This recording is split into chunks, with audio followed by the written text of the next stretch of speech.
Welcome to లాలన్న. ఈరోజు మనం interesting విషయం తెలుసుకుందాం.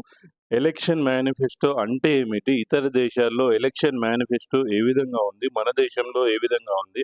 అనేది వీడియోలో మనం తెలుసుకుందాం.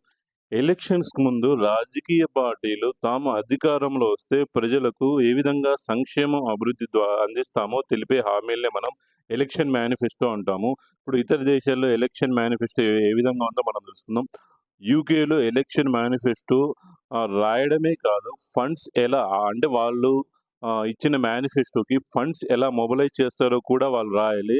అది కోర్ట్ ఆఫ్ ఆర్డర్స్‌కి వెళ్తాది. వాళ్ళు దాన్ని స్క్రూటనైజ్ చేసి ఎంత రియలిస్టిక్ ఉందో వాళ్ళు చెప్తారనమాట. అదే విధంగా భూటాన్‌లో ఎలక్షన్ మేనిఫెస్టో ఎలక్షన్ కమిషన్‌కి సబ్మిట్ చేయాలి. ఎలక్షన్ కమిషన్ స్క్రూటనైజ్ చేసి ఎంత కరెక్ట్‌గా ఉన్నాయి. నెక్స్ట్ పబ్లిక్ డొమైన్‌లో అవి ఎంతవరకు పాజిబుల్ అన్నీ కూడా వాళ్ళు చెక్ జేస్తారు. ఇలా ఇతర దేశాల్లో ఎలక్షన్ మేనిఫెస్టో ఎంతో కొంత వాళ్ళకి కొంత స్క్రూటనీ ఉంది. భారతదేశంలో కూడా ఇలాంటివి పెడితే బావుంటుంది.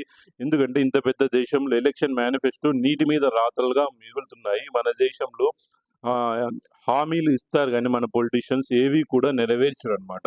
నెక్స్ట్ కులం పేరుతో, మతం పేరుతో ప్రజలను విభజించి ఓట్లను దండుకుంటున్నారు. ఓకే. ఈ ఎలక్షన్స్‌లో సెంట్రల్ గవర్నమెంట్ ఏది ఫార్మ్ అవుతుంది? సెంట్రల్‌లో ఏ పార్టీ గెలుస్తుంది? స్టేట్‌లో ఏ పార్టీ గెలుస్తుంది? మీ ఫేవరెట్ పార్టీ ఏది? నెక్స్ట్ మీ ఫేవరెట్ పొలిటీషియన్ ఏదో కామెంట్ రూపంలో తెలియజేయండి. Please subscribe my channel. Thank you for watching video. జై హింద్.